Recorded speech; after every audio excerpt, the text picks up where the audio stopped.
ማስተር አብነት በማጭበርበር ወንጀል ታሰረ። በማህበራዊ እርዳታ የሚታወቀው ማስተር አብነት በማጭበርበር ወንጀል ተጠርጥሮ መታሰሩ እየተዘገበ ይገኛል። ከዚህ ወሬ ጀርባ ያለው እውነታ ምንድነው? ማስተር አብነት የዚህ ነፃ ልጅ ዊልቸር መልስ አንድ ባንድ እንመጣባለን። ገና በጣም ብዙ የሚሸለቹ ግፎች ነው ያሉት። አትቻልም ብሎ ነገር የለም። አንተ ማን ስለሆነ አትቻልም። አሳዛኝ ምላሽ። በራሴ ጥበብ፣ በራሴ ኃይል፣ በራሴ ጉልበት የቆምኩ ሰው አይደለሁ። አዶናይ በአሜሪካ ልመና ወጣ።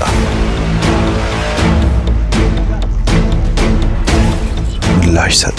እኔን የሚጠሉ ሰዎች የታዘቡ ነገር ምንድነው? በጣም ተጎድተሻል። የማዳም ቅመሞችን ማነቃቃት ትችላለህ። ጠዋት ተነስተሽ ሩዝ ቀቂ ማለት ትችላለህ። እኔ አባት የመቄዶንያ የማጭበርበር ጉዳይ ምንም እንኳን መስራት ባንችል፣ ምንም እንኳን መርዳት ባንችል ዝም እንበል። ዝም። የቴዲ አፍሮ አዲሱ አልበም በአዲስ አልበም የፊታችን ሚያዝያ 11 2018 ለዳግማዊ ትንሣኤ ቴዲ አፍሮ ኢትዮፒካ ዛሬ ከምንነጋገራቸው ጉዳዮች መሃል ዋነኞቹ ናቸው። ይህን ቪዲዮ እስከ መጨረሻው መከታተላችሁን እንዳትረሱ። የዛሬው ጥያቄ አዶናይ አሜሪካን ያዘጋጀው ቱር መቼ ነው የሚካሄደው? ኮሜንት ላይ ጻፉልኝ፣ ፈልጌው ነው። ይህን ቪዲዮ ስትጀምሩት ሁሌም ቢሆን ላይክ። አምስካት ነኝ የማቲ። በመጀመሪያ እንኳን ደስ አላችሁ። 10,000 ሰብስክራይበር ገብተናል። በእናንተ ድጋፍና በእናንተ ምክንያት እንግዲህ 10,000 ገብቻለሁ። አመሰግናለሁ። ሁላችሁንም ሰብስክራይብ ስለምታደርጉልኝ አመሰግናችኋለሁ። ላይክ ስለምታደርጉልኝ ሁላችሁንም በጣም ላመሰግናችሁ ፈልጋለሁ። ወደ መጀመሪያው ጉዳያችን ስናልፍ ሰሞኑን እንደምናውቀው አዶናይ ላይ በጣም ከባድ የሆነ ተቃውሞ እየደረሰበት ነው። ወደ አሜሪካን ከሄደ በኋላ አንድ ቱር አዘጋጅቷል። መግቢያ ትኬቱ 100 ብር ሲሆን በዚህም ብዙ ሰዎች ተቃውሞ ሲያቀርቡ ሰምቻለሁ። አዶናይ ምን ሼር ላይክ $100 ለአንድ ትኬት ለሞቲቬሽናል ይደብራል። በጣም ውድ ነው። ገባ ላይክ እንዴት ነው 100 ብር ከፍዬም ለ4 ሰዓት ሞቲቬሽን ባልሆንስ ነው ገባ 100 ብር ይባከነ ማለት ነው። እና ላይክ በ100 ብር ላይክ እዚህ ሀገር ብዙ ሞቲቬሽናል ላይክ ተናጋሪዎች ማለት ነው አመጣ እቤት ራሱ በ100 ብር ለ4 ሰዓት ከፈልካቸው እንትይላሉ እና 100 ብር አላ ሂሳቡ ላይ ግን አላ እኔ ጃሩ ነው ላይክ ፕሮባብሊ ላይክ ሰው 100 ብር ምንም ላይ መስለኝ ይችላል። ግን አሩ ነው ጀስት ጀነራሊ ለኔ ላይክ እንደዚህ ለሞቲቬሽናል ስፒከር 100 ብር ከፍለ ገባ ብትለኝ አይ ሪስፔክት አዶኒ ምናምን ትመቸኛል። ግን 100 ብር አም ላይክ ብራ ለሞቲቬሽን ወይስ መቻቹ ግን አዶናይ ፕራይሱን ፊክስ ታደርጊው ያበደና እንግዲህ እንዳያችሁት 100 ብር እንደሚበዛ ነው እያወራ ያለውና የሚገርማችሁ ነገር ይሄ ብቻ አይደለም። በነፃ እንኳን ገብተን የማናውቀው ለአንተ $100 ከፍለን የሚገባበት ምክንያት የለም እያሉ ብዙ ሰዎች የተለያዩ ነገሮችን እያሉ ነበረ። የማዳም ቅመሞችን ማነቃቃት ትችላለህ። ጠዋት ተነስተሽ ሩዝ ቀቂ ማለት ትችላለህ። እኔ አባት ቅቅል አድርገሽ ማዳምዬን አስደስቺ፣ በደንብ ደስ እንዲላት ማዳም እያልክ ሞራል መስጠት ትችላለህ። አሜሪካ መጣ አባቴ ቢሉ እንደዚህ እንደ ገጀራ ነው የሚቆምልህ። ቢሉን ትከፍላታለህ። ደስ ቢል መክፈል ያነቃቃል። ህይወት መቀየር ያነቃቃል። ቤተሰብ አለ ኢትዮጵያ ያነቃቃል። ስለዚህ ያን እንጂ በፍጹም በዚህ ነገር ላይ እኔ ከጠየቀኝ ነው እኛ የማዳም ቅመሞች አይደለንም። ላይቭ ላይ ቁጭ ብለው አንዳንድ ደግሞ አዶናይ ላይ ሁሉም የአሜሪካን ህዝብ ባይሆንም አንዳንዶቹ እንግዲህ ተነስተውበታል።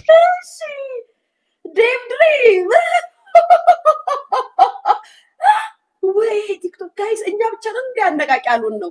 እኛንን እንጂ አነቃቂ መሆን የነበረብን እንዴ! ምን ማለት ነው?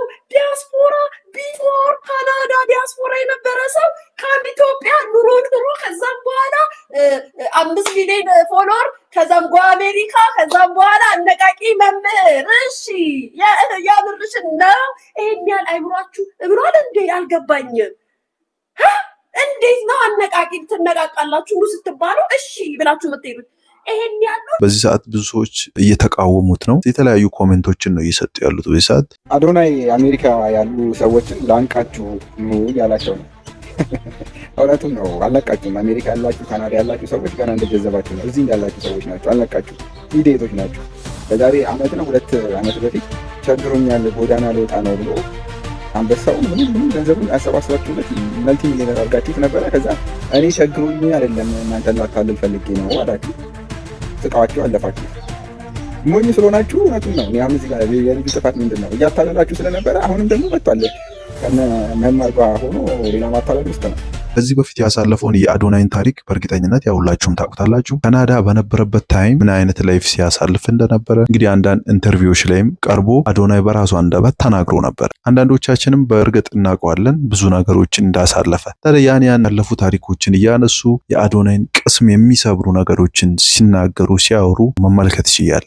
አዲስ እዚህ አሁን ያለን ሰው ደግሞ መተ ህይወት ፋክዳፕ የነበርክ ሰው ህይወት የተገለበጠ ባለጌ ጋጦጥ የነበርክ ለማኝ የነበርክ ሰው አሊስተኛ ከድሮም ጀምሮ በስራ ነው የምንታወቀው። የድሮ ህይወትን ደብቀ መታ አሁን እዚህ ጋር መተ ጻድቅ መጮህ ጥሩ አይደለም። እንደውም የድሮ ህይወትን እየተናገርክ ነው ሰው መምከር ያለበት። በእውነት ነው የምነግራችሁ የድሮ ህይወታችሁን ሰው እኔ እንደዚህ ባለጌ ነበርኩኝ እኔ እንደዚህ አይነት ሰው አሁን ሁሉም እኮ ጻድቅ ነው የሚጫወተው። ሁሉም ሰው ጻድቅ ሆኗል። በቃ ሰው የየራሱን ኮሜንት ቢያስቀምጥም ብዙ ነገሮችን ቢልም አዶናይ ግን አሁንም ቢሆን ምንም አይነት ምላሽ አልመለሰም ነበረ። በደንብ እንደዚህ እንደ ጉሊት ቁጭ ብሎ 24 ሰዓት ሃይማኖት ከሃይማኖት ዘር ከዘር የሚያባለው እንደዚህ አይነቱን ግለሰብ አይምከር ነው የምትሉት? ሞቲቬት አድርግ ነው የምትሉት? ምን አሜሪካ ሀገር ስላለ ሌላ የተለየ ዓለም ውስጥ ያለ መሰለ? እናውቃለን። በርካቶች ውጭ ሀገር ተቀምጣችሁ ዘር ከዘር የምታባሉ ሃይማኖት ከሃይማኖት የምታጋጩ ስንት ተምራችሁ ያልተማራችሁ ኢንተርናሽናል ሀገር ቁጭ ብላችሁ ዱቄት ይሆናችሁ ስንት አላችሁ። እናንተ ሞቲቬት አትደረጉ ነው የምትሉት? በደንብ ነው የምትደረጉት። አንዳንድ ሰዎች ይበልጥ ነገሩን እያከረሩት በመጡ ታይም በመጨረሻም አዶናይ ምላሹን ሰጥቶ ነበረ። አዶናይ ሞቲቬሽናል ስፒከር ብለህ ወደዚህ ሀገር መምጣት አልነበረብህም ብላችሁ ብዙዎቻችሁ እየተናደዳችሁ ነው ያላችሁት። አዶናይ ሞቲቬሽናል ስፒከር መሆኑ በጣም አናዷችኋል። በጣም እርር እያላችሁ ነው፣ እየደበራችሁ ነው። ማን ስለሆንክ ነው አንተ? ማን አባህ ስለሆንክ ነው? አንተ እኮ ገና ልጅ እኮ ነህ። አንተ እኮ ካናዳ በችግር ኦልሞስት በረንዳ ወጥተህ ተቸግረህ ያየነህ ሰው እኮ ነህ። ማን ስለሆንክ ነው አንተ እዚህ መጥተህ እኛን የምትመክረን? እያላችሁ እንግዲህ ፍቅራችሁ እየገለጻችሁ ነው። እኔ እንደ ፍቅር ነው የማየው፣ እውነት ለመናገር ይህ እንደ ፍቅር ነው የማየው። እናንተ ባትኖሩ ማን ይህ ሁሉ ሰው ስለኔ ኢቨንት ያሳውቅልኝ ነበር? በጣም ብዙ ሰዎች ስለዚህ ኢቨንት አውቋል። ማርች 28 ቅዳሜ ዋርነር ቲያትር ማለት ነው። እና በጣም እየተናደዳችሁ ነው ያላችሁት። ስማችሁ መጥራት ፈልጌ ነበረ፣ ግን ስም መጥራት አያስፈልገኝም። ታውቁታላችሁ ማን ማን እንደሆናችሁ። እኔ እናንተ መናገር የምፈልገው አንድ ነገር ምንድነው መሰላችሁ? የሆነ በቃ የምታናድዱኝ፣ ተስፋ የምታስቆርጡኝ፣ የምታዳክሙኝ ይመስላችኋል። ግን የኔ አመለካከት ላሳያችሁ ስለፈለግኩኝ ነው። ላሳያችሁ ስለፈለግኩኝ እንዲገባችሁ ለቀጣይ ማለት ነው። መታቀፍ ያስፈልጋችኋል። በጣም የሆነ ፍቅር ያስፈልጋችኋል። እኔ ባገኛችሁ በአካልና እድሉ ባገኝ የሆነ አቅፌ ማለት ነው። አለቃችሁ ቅፍ አድርጌ ማለት ነው። ምንድነው እሱ? ማን ይጎዳሽ? ከየት ነው የመጣው ጉዳት? የስንት ዓመት ልጅ እያለሽ የስንት ዓመት ልጅ እያለ ነው ማን የሰደበ? ማን የተረበ? ማን ነው እንደማትችል የነገረ? ማን ነው እኔ ብቻ ልታይ ብለህ እንድታምን ያደረገ? ማን ነው የሌላ ሰው ከፍታ የኔ ዝቅታ ነው ብለህ እንድታስብ ያደረገ? ማን ነው? ለምን? ፍቅር ያስፈልጋችኋል። በጣም መሳም ያስፈልጋችኋል። ግንባራችሁ ላይ፣ ጉንጫችሁ ላይ እንደዚህ መታከክ ያስፈልጋችኋል። ጸጉራችሁ እንደዚህ እየተባላችሁ አይዞህ ያልፋል፣ ችግር የለውም። ያ አይነት ፍቅር ያስፈልጋችኋል። አይ ቲንክ ብዙዎቻችሁ እኔን የምጠሉ ሰዎች የታዘብኩት ነገር ምንድነው? በጣም ተጎድታችኋል ህይወታችሁ ላይ። በጣም የሆነ ሰው መጥቶ ጎድቷችኋል። የሆነ ሰው መጥቶ ራሳችሁ እንድጠሉ አድርጓችኋል። የሆነ ሰው መጥቶ እቺ ህይወት እንድጠሏትና እንድታንቋሽሿት አድርጓችኋል። ጥፋተኛ አይደላችሁም እንድታውቁ ትፈልጋለሁ። የእናንተ ጥፋት አይደለም እንዲህ የሆናችሁት። የማን ጥፋት ነው? የዚህች ዓለም ጥፋት ነው። ግን ጥንካሬ እቺ ዓለም የሰጠችን ተመልሰ መስጠት ሳይሆን እቺ ዓለም የሰጠችን ወደ ጥሩ ቀይረ ጥሩ መፍጠር ነው ጥንካሬ። እናንተ የምትሰጡኝ ጥላቻ አሸንፎኝ ተመልሼ በጥላቻ መመለስ እኮ እችላለሁ አይደል እንዴ? ቀላል እሱ አይደለ? ግን የእናንተ ጥላቻ ተቀብዬ ወደ ጥሩ ነገር አውለዋለሁ። ሞቲቬሽናል ስፒኪንግ ኢቨንት ስላችሁ እናንተን መጥቼ ተነስ፣ እንደዚህ መስራት አለብህ፣ ሀብታም መሆን አለብህ እምላችሁን ይመስላችሁ። ግን የኔ ሞቲቬሽን ከዛ በጣም ዲፕ የሆነ ነው። በጣም ያልተረዳችሁት ምክንያቱም ይህ ነው ብዬ አስባለሁ። ሞቲቬሽን ስላችሁ ብዙ ሰው በሚገባው መንገድ ነው የገለጽኩት። የኔ ሞቲቬሽን ገንዘብ ስራ አይደለም። እውነት ለመናገር የኔ ሞቲቬሽን ይህ ውስጥ ላይ ያለው ጨለማ አስወጥተህ አዲስ ብርሃን መግጠም ነው። አዶናይ የነበረበት ህይወት ታስታውሳላችሁ ብዙዎቻችሁ። ተውትና በረንዳ ወጥተሃል፣ አንተ እኮ ደሃ ነበርክ፣ አንተ እኮ እንደዚህ ተጥለህ የነበርክ ሰው እኮ ነህ፣ ማን ስለሆንክ ነው እዚህ መጥተህ ተመልሰህ የምትነግረን ምናምን። እሱም ተውትና ይህ ሁሉ አሁን ያለሁበት ደረጃ እንዳመጣ ያገዘኝ ማንነት ተመልከቱት። እሱ ማንነት ለማስተማር ነው ወደዚህ የመጣሁት። እንዳያችሁት ምላሹን ሲመልስ ብዙ ነገሮችን ተናግሯል። ለእኛም ትምህርት የሚሆኑ ነገሮችን ተናግሯል። በደወይ እንድታቁም ፈልገው ነገር አዶናይ ቱሩን የሚያዘጋጀው ገንዘቡን ለህፃናት እንድታከሙ ነው እንጂ ለራሱ ምናምን አይደለም። ይህን እንድታቁ ሞቲቬት ለመደረግ የምትገቡ ሰዎች፣ እሱ ጋር የምትሄዱ ሰዎች ገንዘቡ ለህፃናት ነው፣ ለአዶናይ አይደለም የምትሰጡት። ህፃናት እንድታከሙበት ነው። እዚህ አይነት ነገሮችን ለሚያወሩ ሰዎች ግን ከኔ ሀሳብ ጋር የሚስማማ አንድ ቪዲዮ ልጋብዛችሁ ፈልጋለሁ። እስኪ ይህን ቪዲዮ ተመልከቱት። ሰሞኑን በአሜሪካ በኢትዮጵያ ኢንፍሉዌንሰር የተዘጋጀ አንድ የሞቲቬሽን ኢቨንት እንዳለ ታውቃላችሁ። እና ይህንን በሚመለከት የሚሰጡ አስተያየቶችን እያየው ነበር። አንድ ሰው የሆነ ኢቨንት ሲያዘጋጅ ያንን ሰው የሚወደውና የሚከተለው ሰው ይሄዳል። ሌሎቻችሁ ካልተመቻችሁ አለመሄድ መብታችሁ ነው እንጂ ሌላውን ሰው ኢንፍሉዌንስ ለማድረግ የምትፍጨረጨሩት ነገር ያስቀኛል። አሜሪካ፣ አውሮፓ፣ አረብ ሀገር ቁጭ ብላችሁ ወጣቱን ለመተቸት እናንተ ሞራሉ የላችሁም። ባይዘው ማን ነው እናንተን አስተያየት ሰጪ ያደረጋችሁ? ምን ሰራችሁና ነው ወጣቱ ላይ ብዙ አስተያየት የምትሰጡት እናንተ? የምሬ ነው። ቲክታክ ላይ ያሉ ህፃናት የ14 የ15 የ16 ዓመት ልጆች የሰሩትን ነገር እኮ እናንተ 8 ዓመት ብሎ አልሰራችሁ። ምንድን ነው የሰራችሁት? ቁጭ ብላችሁ መሳደብ መሳደብ መሳደብ መተቸት ነው ይሄን ሁሉ ጊዜ የሰራችሁት። ስለዚህ ሞራሉ የላችሁም እና ወጣቱ ላይ እጃችሁን ለመጠቆም አትሩጡ። ሌላው ደግሞ ምንድነው መሰላችሁ እኛ እርስ በርስ ወጣቶች ብዙ ልንቀያየም እንችላለን፣ ልንጣላ እንችላለን። ተመልሰን ህይወታችን ሀገራችን ተመሳሳይ ስለሆነ መቀጠላችን አይቀርም። ግን እናንተ መጣችሁ በቲክታከሮች ህይወት መካከል ገብታችሁ አሁን ሃይማኖቱ ፖለቲካው ምናምን እምቢ ሲላችሁ፣ ጦርነት ለመቀስቀስ እምቢ ሲላችሁ፣ በዛ ነገር ለማትረፍ እምቢ ሲላችሁ፣ አሁን ደግሞ መጣችሁ የትንንሽ ቲክታከሮችን የፍቅረኛዎችን ህይወት እየመጣችሁ እሱ እንደዚህ ፍቅረኛው እንደዚህ ሆና የ60 ዓመት ሰው ቁጭ ብሎ ይሄን ያወራል። በጣም በሚያሳዝን ሁኔታ ሶሻል ሚዲያ ላይ ይሄን እያየ ነው። እናንተ ደግሞ ቲክታከሮች ባካችሁ፣ እኔ እኮ ከዚህም በፊት ብያቸዋለሁ፣ ከነዚህ ሰዎች ጋር እየተቀመጣችሁ እያወራችሁ የእነሱን ተመልካችና ፎሎወር እያበዛችሁ እኛ ላይ እንዲጫወቱ አታድርጉ ፕሊዝ። ይህን ነገር ባካችሁ ለምታውቋቸው ቲክታከሮች ሼር አድርጉልኝ። ማለት እነዚህ ሰዎች ከሶሻል ሚዲያ እንዲጠፉ ማድረግ የምንችለው እኛ ለእነሱ አቴንሽን ባለመስጠት ነው። እና ስማቸውን አትጥቀሱ እና ከእነሱ ጋር አትቀመጡ። በቃ ላይቭ ላይ በቃ ይበቃል እኮ በቃ እኛ ሌሎች ቲክታከሮች የሉም እንዴ? ከእነሱ ጋር ላይቭ መግባት ግዴታ ነው? ምንም ቢሏችሁ ምንም ስለእናንተ ፖዚቲቭ አስተያየት ቢሰጡ እነዚህ ሰዎች ለራሳቸው ጥቅም ነው። የራሳቸውን ልጆች የትምህርት ቤት ክፍያ ለመክፈል ሲሉ የእናንተን ህይወት የሚያበላሹ ሰዎች ናቸው። የራሳቸውን ሞርጌጅ ፔመንት ለመክፈል ሲሉ እናንተን ቢገሏቸው አይጠሉም። በጣም ስግብግብ ሰዎች ናቸው። እኔ 8 ዓመት ሙሉ ሶሻል ሚዲያ ላይ አይቻቸዋለሁ። ለሶሻል ሚዲያ አዲስ ከሆናችሁ ልንገራችሁ፣ እነዚህ ሰዎች እናንተን ለመጥቀም አንድ ቀን አያስበው። እነሱ ሁሌ ለራሳቸው የሚያስቡትና ከነዚህ ሰዎች ጋር ላይቭ ላይ አትቀመጡ። በቃ እንደዚህ ቁጭ ብለው ምናምን ላይቭ ላይም ተቀምጠው ዝም ብለው የሰውን ሲም የሚያጠፉ ሰዎች ስለ አዶናይ ምንም ቢያወሩ ለአዶናይ ምንም የሚመስለው አይመስለኝም። የሆነ ሰው ትልልቅ ሰዎች ለምሳሌ አብይ አህመድ ተነስቶ ቢያወራ ወይ ቴዲ አፍሮ ትልልቅ ስራዎችን የሰሩ ሰዎች እንደ አስተያየት ወጥተው ቢያወሩ ችግር የለው፣ አዶናይም ይቀበላል፣ እኛም እናምናቸዋለን። እነዚህ ግን ምንም የማይሰሩ ዝም ብለው ቁጭ ብለው የሰውን ስም የሚያጠፉ ሰዎች ተነስተው ስላወሩ አምነን መቀበል ወይም ማለት ያለብን አይመስለኝም ለማለት ያህል። በዚህ ውስጥ አንድ ቪዲዮ ላሳያችሁ። አዶናይ መድረክ ላይ አንዳንድ ትሬኒንጎችን ምናምን ሲያደርግ የነበረ ቪዲዮ ነው። እስኪ አይተን እንመለስ። እግዚአብሔር ማለት ምንድን ነው? አንድ ትምህርት ላስተምራችሁ እፈልጋለሁ። እግዚአብሔር ማለት በራስ መተማመን ነው። እውነት ለመናገር ራይት አብዛኞቻችን አይተነው ማናቀው ህይወት አለ፣ አይተነው ማናቀው ደረጃ፣ እሱ ደረጃ ይሳካልኛል ብለን ማመን የእግዚአብሔር ኃይል ያስፈልገዋል። በእግዚአብሔር መተማመን ያስፈልገዋል እንጂ በምን ተማምነህ በዚህ አይነት ነገር ትተማመናለህ? ለመጀመሪያ ጊዜ እንደዚህ አይነት ኢቨንት አሁን ጫማዬን አውልቄ እንግዲህ ከስቴጁ ጋር ኮኔክት እያደረኩኝ ያለሁት ለምን ቅዳሜ እዚህ መድረክ ላይ ስወጣ ሰው ማየት እፈልጋለሁ፣ ማስተማር እፈልጋለሁ።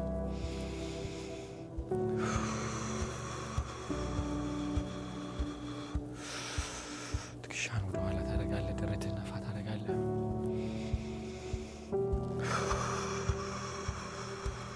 ፍርሃት አያቆመንም። እንግዲህ እንዳያችሁት ነው።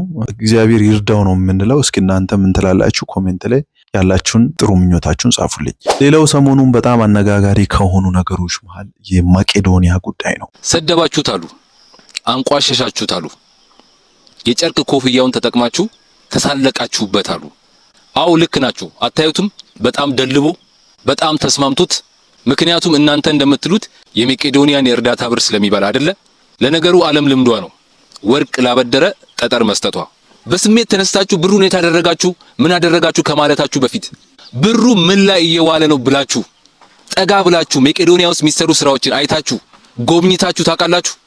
ሌላውን ተውና መቄዶንያ ለዳይፐር ከ1.2 ሚሊዮን በላይ ያወጣል በየቀኑ። እንደ አጠቃላይ ደግሞ እስከ 3 ሚሊዮን ድረስ በየቀኑ ያወጣል መቄዶንያ። በዚህ የእርዳታ ድርጅት ውስጥ ከሚረዱ ወገኖቻችን መካከል በየቀኑ መቶ ሰው ሚኒመም ሕክምና ያደርጋል።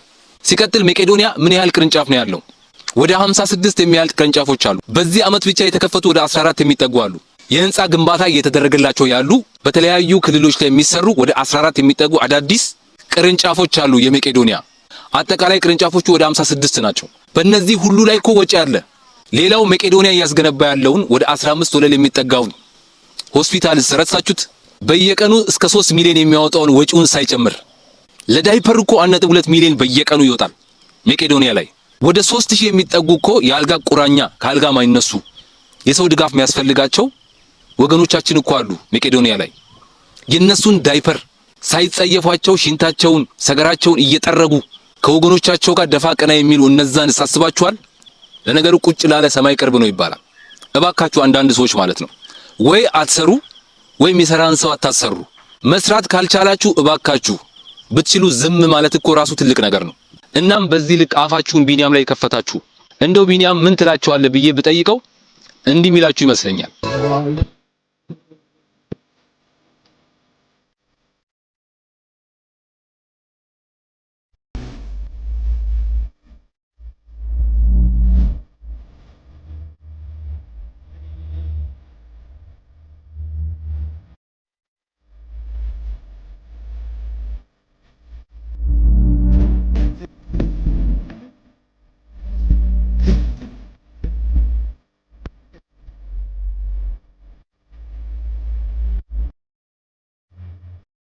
አንዳንድ ሰዎች በዚህ ሐሳብ የተስማሙ አሉ። የሃይማኖት አባቶች አንዳንድ ነገርን ተናግረዋልና እስኪ እሱ ቪዲዮ አይተን እንመለስ። ቢኒያም ለራሱ ታማሚ ነው። ለራሱ ታሞ ለኛ ይሁላ እስላሙን ክርስቲያኑን የተለያየ ሃይማኖት ሁሉን ሰብስቦ የያዘ ሰው እንደዚህ አይነት ስድብ ይሰደባል። በጣም ያሳዝናል።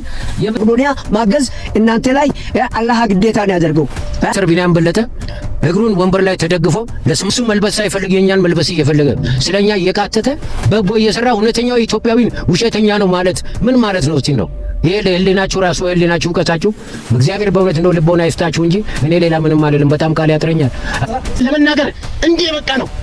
ምንም እንኳን መስራት ባንችል፣ ምንም እንኳን መርዳት ባንችል ዝም እንበል።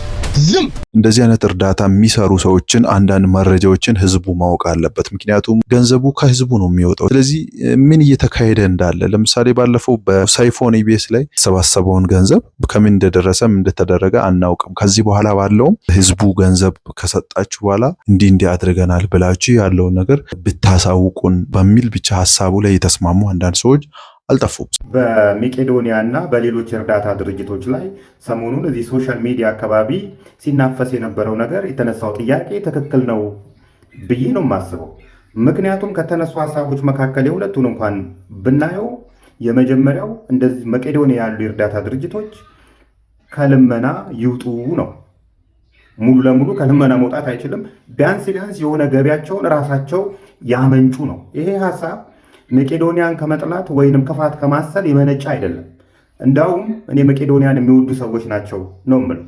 ምክንያቱም ለምሳሌ ኢትዮጵያን አየር መንገድ ብንወስድ በአንድ ወር ግዢ ውስጥ ሰዎች የነገሩኝ በአንድ ወር የወተት ግዢ ውስጥ አራውንድ 1.5 ሚሊዮን ዶላር ወጪ ያደርጋል። ከዚህ ውስጥ 10%ቱን ብቻ ነው ከሀገር ውስጥ ፍጆታ የሚሸፍነው ብለውኛል። 90% መሸፈን ቢቻል እንኳን ምን ያህል ገቢ ማግኘት ይቻላል? ስለዚህ እንደነ መቄዶንያ ያሉ የእርዳታ ድርጅቶች ዲያሪ ላይ ቢሰማሩ አንድ እዛ ጋር የሚረዱ ሰዎች የተረጂነት መንፈስ እንዳይኖራቸው ያደርጋል። የራሳቸው ገቢን ያመነጫሉ። ስለዚህ ሁል ጊዜ እርዳታ ጥገኛ ከመሆን የራስን ገቢ ማመንጨት ይገባቸዋል ማለት ከክፋት የመነጨ አይደለም። በፍጹም ሊሆንም አይችልም። ክፋት ነው ብለው የሚያወሩ እንደነ ባሮክ ያሉ ሰዎች የበለጡ እነዚህ ሰዎች እንደነ መቄዶንያ ያሉ የእርዳታ ድርጅቶችን ይወዷቸዋል ብዬ አስባለሁ። ሌላኛው በቦርድ ይመራ ነው፣ ኦዲተብል ይሁን ነው። አንድ የእርዳታ ድርጅት ስትራክቸር ይኑረው ብሎ ጥያቄ ማንሳት ይሄም ከክፋት የመነጨ አይደለም። ምክንያቱም በአንድ ሰው የሚመራ ነን ፕሮፊት ኦርጋናይዜሽን ያ ሰውዬ የሆነ ነገር ችግር ቢያጋጥመው አብሮት ይፈርሳሉ። እንደዚህ አይነት ድርጅቶች ለሁሉም ነው የሚሆነው። ባይዘ ለመቄዶንያ ብቻ ሳይሆን ለፕሮፊት ኦርጋናይዜሽንም ነን ፕሮፊት ኦርጋናይዜሽንም ይሄ ይሆናል። ካምፓኒዎች አንድ ሰው ላይ የተንጠለጠሉ መሆን የለባቸውም። አንድ ሰው ላይ የተንጠለጠሉ ከሆነ ያ ሰውዬ እስካለ ድረስ ብቻ ነው እነዚህ ኤንቲቲዎች የሚኖሩት። ስለዚህ በቦርድ ይሞራ፣ ስትራክቸር ይኑረው፣ ኦዲተብል የሚሆንበት ወይ ይፈጠር ማለት ከሐሜት እንዲጸዳ ያደርገዋል። ስለዚህ ይሄ ከክፋት የመነጨ አይደለም። በተለያየ ጊዜ መቄዶንያም ሆነ የተለያዩ እርዳታ ድርጅቶች ብርን ያሰባስባሉ። በኢትዮጵያ ብር ያሰባስባሉ፣ በሌላ ከረንሲም ያሰባስባሉ። እነዛ ከኢትዮጵያ ብር ውጭ ያሉ ከረንሲዎች ወደ ኢትዮጵያ መጥተው በምን አይነት ሁኔታ እንደተመነዘሩ አሁንም ጥያቄ እናነሳለን። ሀርት ቱ ሀርትን ጨምሮ ማለት ነው። እንደዚህ አይነት ጥያቄ ማንሳት ከጤነኝነት የሚመነጭ ነው። እንደ ባሮክ ያሉ ሰዎች የገቢ ምንጫቸው ቤተክርስቲያን ላይ ጠግቶ ነው። ቢኮዝ ኢየሱስ አጎታቸው ነው የሚመስላቸው። ከአጎታቸው ቤት ደግሞ ደስ ያላቸውን ነገር የማንሳት መብት አለን ብሎ ያስባሉ። ስለዚህ እንደዚህ ስትራክቸር ያለውና በዲሲፕሊን የሚመራ ኢንቲቲ ይፈጠር በሚባልበት ሰዓት መጀመሪያ የሚቃወሙት እነሱ ናቸው። ቢኮዝ ጥቅማቸውን ያሳጣቸዋል። የእርዳታ ድርጅቶች ብቻ ሳይሆን እነዚህ የሃይማኖት ተቋማት አሁንም በተለያየ ጊዜ እርዳታ እያሰባሰቡ ነው። ድሮም እንደዚሁ በእርዳታ ነው እየኖሩ ያሉት። ነገር ግን ኦዲተብል አይደሉም። ድሮ ሌብነቱ የተጧጧፈ ስላልሆነ የእግዚአብሔር ፍራቻ አለባቸው ስለሚባል፣ አሁን ላይ ግን እንደሱ አይደለም። ስለዚህ የሃይማኖት ተቋማት ጭምር የገንዘብ ፍሰታቸው ኦዲተብል ሊደረግ ይገባል ካለን እነ ባሮክ መጥተው አይ ኢየሱስ ነው ኦዲተራችን ይሉናል። ቢኮዝ ሌብነቱ ስለሚመቻቸው ማለት ነው። ይህን ሀሳብ ያነሳችሁ ሰዎች እውነት በግሌ ክብር አለኝ። በጣም አሪፍ አይዲያ ይመስለኛል በእርግጥ። ነገር ግን አንዳንድ ሰዎች እየተናገሩ ያሉት በዚህ መንገድ አይደለም። ከዚህ በፊት ሰውየው እያሸወደን ነው፣ እያታለለን ነው፣ ሰውን እየረዳ አይደለም፣ ገንዘቡን ለራሱ ገቢ እያደረገ ነው፣ የተለያዩ ነገሮችን ሲናገሩ የነበሩትና ወደ ቀጣይኛው ወደ ማስተር አብነት ጉዳይ እንግባ። ማስተር አብነት ታስሯል እየተባለ ነው። በጣም አስደንጋጭ ነው። ከፍተኛ መነጋገሪያ ሆኖ የሰነበተው የማስተር አብነትና በዱራሜ ከተማ እየተገነቡ ያሉት መንታ ፎቆች ጉዳይ በኢትዮጵያ ውስጥ በእርዳታ ስም የሚደረግ ማጭበርበር እየያዘ የመጣውን አሳሳቢ መልክና በማህበራዊ መስተጋብር ላይ እያሳደረ ያለውን ጫና አመላካች ሆኗል። ለብዙዎች መፈወስና መረዳት ምክንያት እንደሆነ የሚነገርለት ማስተር አብነት በአንድ በኩል ለችግረኞች የደረሰ ደግ ሰው ተደርጎ ቢሳልም፣ በሌላ በኩል ግን በዱራሜ ከተማ እያስገነባቸው ግዙፍ ህንፃዎች የገንዘብ ምንጫቸው እንዲመረመርና ኦዲት እንዲደረግ የሚጠይቁ ድምጾች በከፍተኛ ሁኔታ እየበረከቱ መጥቷል። አንዳንዶቹ ወገኖች ለምስኪን እናቶች እርዳታ እንዲውል የተሰበሰበን ገንዘብ ለግል ጥቅም በመዋልና ለህንፃ ግንባታ በመዋል ወንጀል ተጠርጥሮ በቁጥጥር ስር መዋሉን የሚገልጽ ያልተጣሩ መረጃዎችን እያሰራጩ ቢሆንም እስካሁን ሰዓት ድረስ ግን በጉዳዩ ላይ ከህግ አካላት የተሰጠ ይፋዊ ማረጋገጫ የለም። ይህ አነጋጋሪ ክስተት ከግለሰቡ ጉዳይ ባለፈ በአሁኑ ወቅት በዲጂታል መድረኮች ላይ የሚስተዋለውን የበጎ አድራጎት ግልጽነት ጉድለት ምን ያህል ስር እየሰደደ መምጣቱን ቁልጭ አድርጎ ያሳያል። ምንም ኢንፎርሜሽን የለም። እኔ ስለዚህ ኬዝ ለማጣራት ምናምን ሞክሬ ነበር። ሌሎች ሚዲያዎችንም ቼክ ለማድረግ ሞክሬ ያለው ማስተር አብነት መታሰሩን የሚገልጽ ቪዲዮ ይሄ ዩቲዩብ ቻናል ብቻ ነው የሰራው። ቲክቶክ ላይም የተለያዩ ሚዲያዎች ላይም እኔ እውነተኛ ሚዲያዎች ላይ ገብቼ ቼክ ለማድረግ ሞክሬ ያለው። ይህ ነገር የተረጋገጠ 100% አይደለም። አዲስ ነገር ካለ በቀጣዩ ይዤላችሁ መጣ ይሆናል። የምታዩት ልጅ ማለት ነው ማስተር አብነት ዊልቼሩ ከውጭ ተላክላት ነው። ዊልቼር ሰታት ድጋሚ ተቀምጠሽ ከሆነ ቤት ሰራልሻለሁ መደብር ከፍትልሻለሁ ያልከው ነገር አላረከም። ማስተር አብነት ይሄ የዱራሜ ማህበረሰብ እንዳለ የሚያውቀው ነገር በደረሷ መክሳብ የሚሳብ ይሄን ህፃን ልጅ ምን ነው የምላችሁ ገባችሁ አይደል? ይሄን ህፃን ልጅ አዋሳ ድረስ ወስደ ሃይሌ ሪዞርት እንትን ውስጥ ዊልቼር እየገፋ ገንዘብ አሰባሰብክ። አካውንት ክፈቺ ባንክ አካውንት አስገባለሁ አልክ። አካውንት አስከፈትካት የልጅ እናት። ከዛ በኋላ ደፍተሩን ቀደድከው ጣልከው። ምንም የደረሳት ነገር የለም። አሁንም ቤት ተቆልፎባን ነው የሚውለው ህፃኑ ማስተር አብነት። ይሄን መልስ እንፈልጋለን። ገና ብዙ ጉድ ይቀጥላል ነው የምልህ። አንተ ጥፋትን አምነ ታረመ የምትሰራበትን መንገድ እስካላሳካክ ድረስ ማለት ነው አንድ ባንድ እንመጣባለን። ገና በጣም ብዙ የሚሸለቹ ግፎች ነው ያሉት። የሚሸለቹ ግፎች አትቻልም ብሎ ነገር የለም። አንተ ማን ስለሆንክ ነው የማትቻለው? ማን ስለሆንክ አንተ ጋንጊስተር መጫወት ዱራሜ ላይ ሁሉም ነው የሚፈራ፣ ሁሉም ነው የሚንቀጠቀጥልህ። ገባችሁ? ይሄ ግልጽ ነገር ነው። ማስተር አብነት ወንድምህም እዛ የመኪና የሞተር ዕጣ ምናምን እያለ አንድ አይነት ማጨበርስ ገብታችኋል። እንመጣለን ነው የምልህ። ምንም የሚያቆመን ነገር የለም። የዚህ ህፃን ልጅ ዊልቼር መልስ፣ ከዱባይ የተላከለትን ዊልቼር መልስ። ከካናዳ እኔ ሙሉ ምናምን አሳክመዋለሁ ገንዘብ ልካለሁ ያለው ሰው ሙጭጭ ብላል። ስልካቸው ለምን ያልሰጣቸው? ስልክ አላት አይደለ? የልጅ እናት ለምን አትሰጣትም? የሚደርሱ ሰዎች ለምን ማታገናኛት? ሁሉ ነገር ባንተ በኩል ማለፍ አለበት። ገና ይቀጥላል ነው የምላችሁ። የአንተ ድራማ አያልቅም።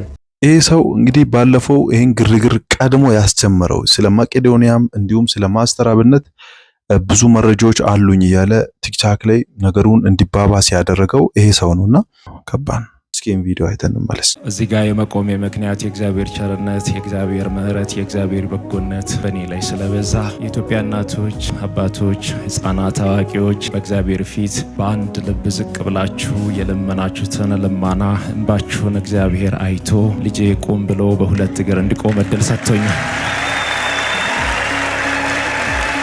ሕክምና ላይ ያለው ከጎኔ የነበራችሁ ስትጸልዩልኝ የነበራችሁ የሌላ እምነት የሃይማኖት አባቶች እስካለሁበት ድረስ እየመጣችሁ በቤታችሁ ላይ ሆናችሁ ተንበርክካችሁ በእግዚአብሔር ፊት ስታነቡ የነበራችሁ ወዳጆቼ፣ ወገኖቼ፣ እኔ የማቃችሁም የማላቃችሁም እግዚአብሔር ዛሬ በእንደዚህ አይነት ሁኔታ ቆሜ እሱን እንዲያመሰግን ያገዘኝ የእናንተን ጸሎት፣ የእናንተን ልመና፣ የእናንተን እንባ አይቶ ነው።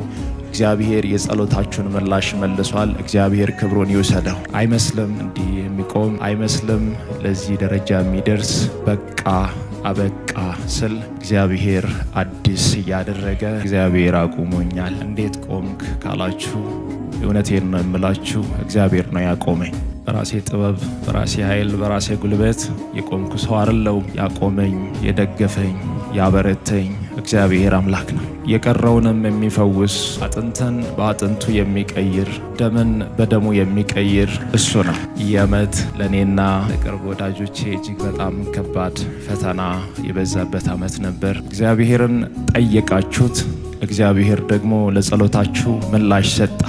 እግዚአብሔር ይባርካችሁ። እንግዲህ ይህም ቪዲዮም እንግዲህ በሲጄ ቲቪ ላይ ነው የተለቀቀው። ከዚህ በፊትም ቀርቦ ብዙ ነገሮችን ነው እንግዲህ በዚህ ሚዲያ ላይ የተናገረው።